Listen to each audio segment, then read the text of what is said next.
trauma is what happens inside you as a result of what happens outside you.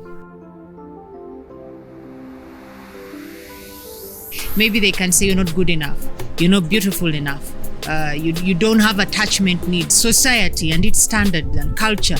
What goes deep and tries to answer the questions I'm not able to answer myself. So I don't have to be afraid. So the minute you have any fear, that is a simple exercise that shows you that you're living under the human void because you're not secure within yourself. Today I want in-depth.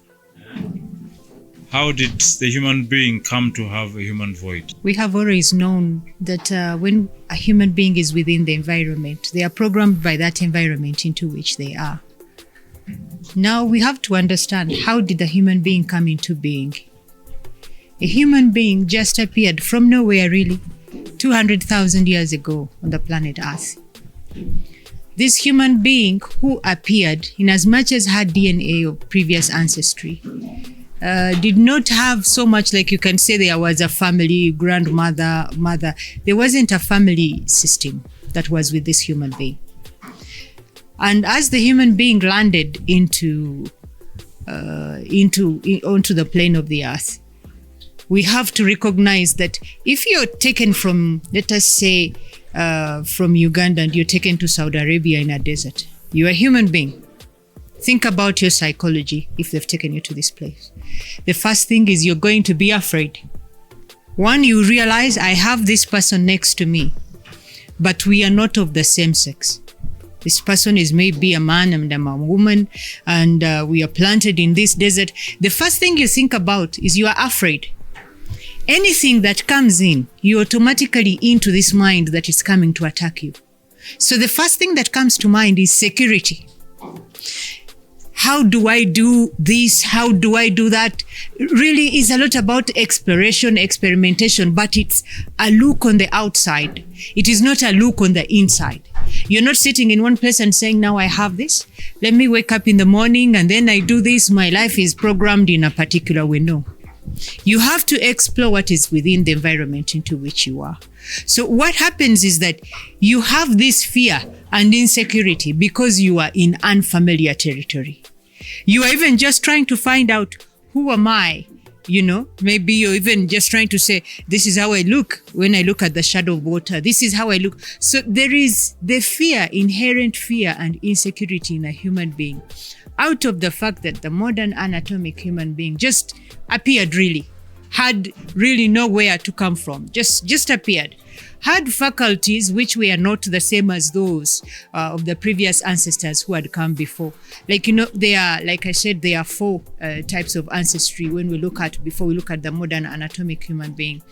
That is the Homo erectus, Heidelbergensis, and then there is the Neanderthals, and then we have the Homo sapiens, then we have the Homo sapiens sapient, the modern anatomic human being. You find that what is different between this modern human being and the first one, the initial ones who were there as ancestors, was we had different ways of feeling.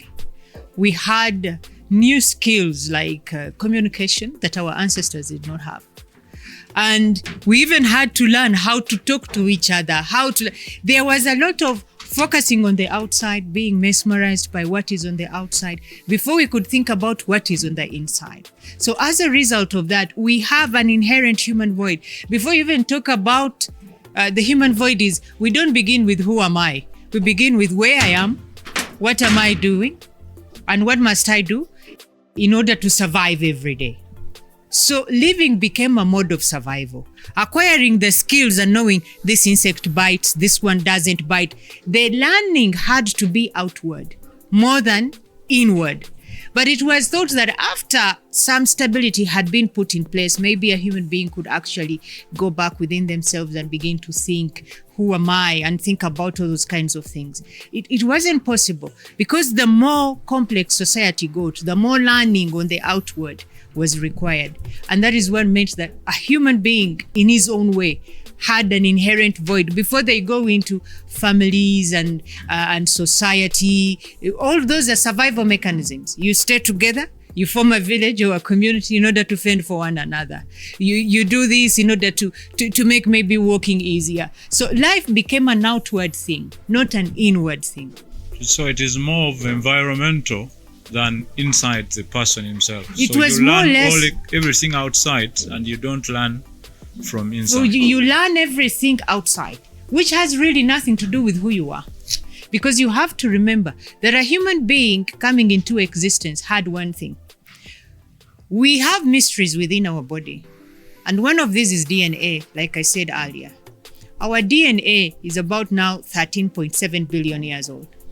But the modern anatomic human being who I'm talking about, the Homo sapiens sapien, or the modern anatomic human being, is 200,000 years old.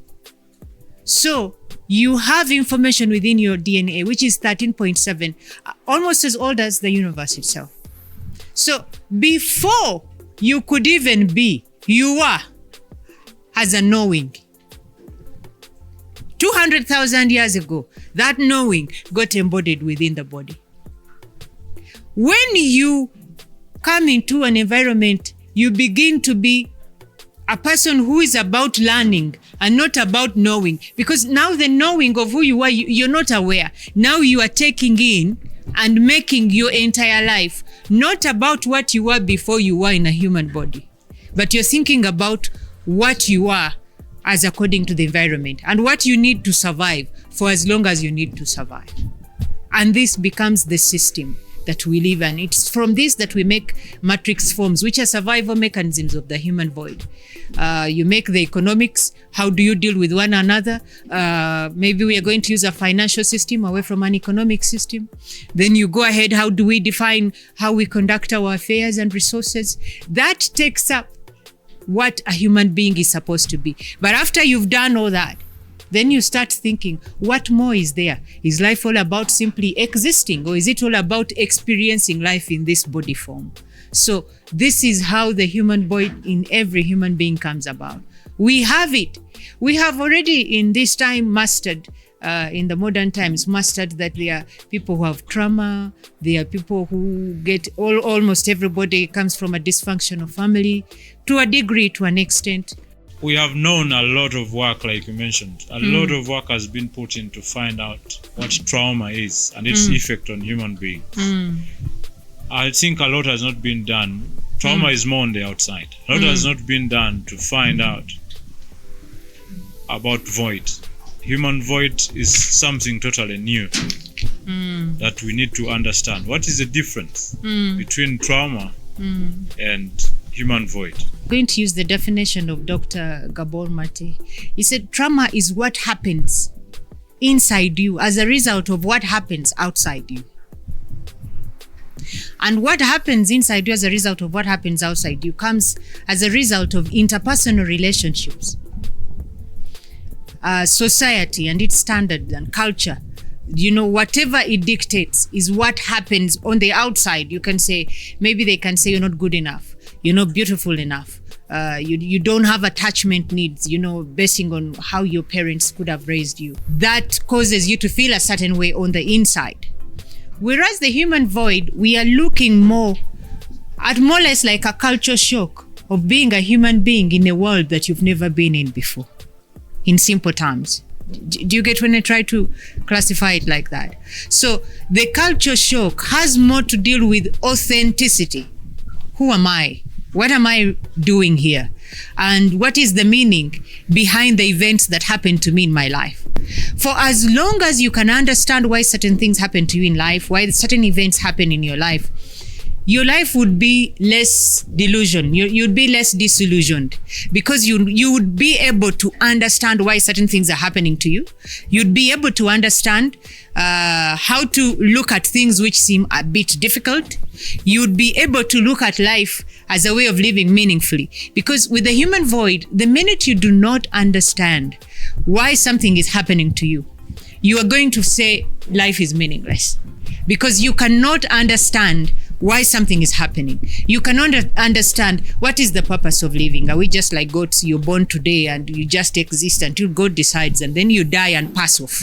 Do you get what I'm trying to say? If meaning, we have had money, we have had time, And we have had the assumption in the modern world of solving the human void that once I'm spending my time in a particular way, doing something proactively, and I'm being paid some money for that effort that I'm putting in, then I'm spending my life meaningfully. What it means is that you're surviving actually. There is nothing about you spending your life meaningfully, because you cannot say I'm spending my life meaningfully when you don't even have yourself to begin with, which is a human void. Who is this person inside this human body? What would being in this body as an experience mean to you? So these are two different kinds of things when you deal with trauma and when you deal with the human void. Maybe to expand on that, when you look at somebody, I've had many encounters, somebody say that child is traumatic. Can I say that child has void? Or that person is living as a human void. Yeah. A human void is human everything. Void evident. A human void is all about being conscious, because we have an illusion that in our bodies, we are simply existing for the first time while being in the body. But the puzzle I began with was we have DNA, which is about 3.7 billion years old, inside us as a hard drive. That means we have information long before even long before even a human being came into existence, before we had a body, 200,000 years ago. Do you get what I'm trying to say? So who are you?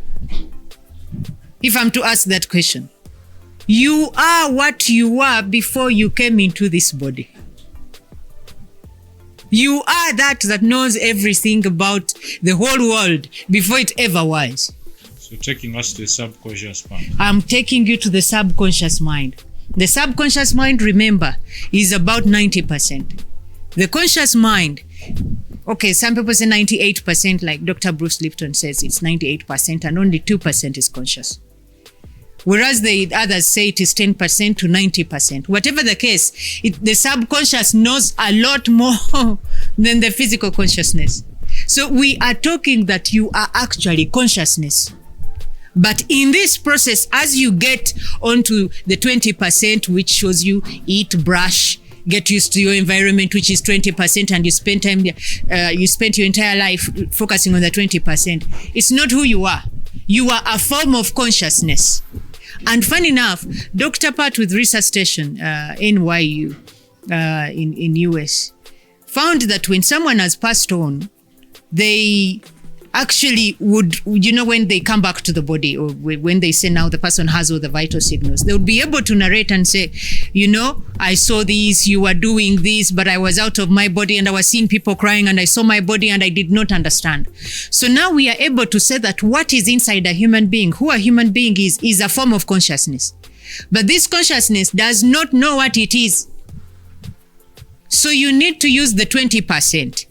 Survive in that, but the 90% should have the experience of living within this environment.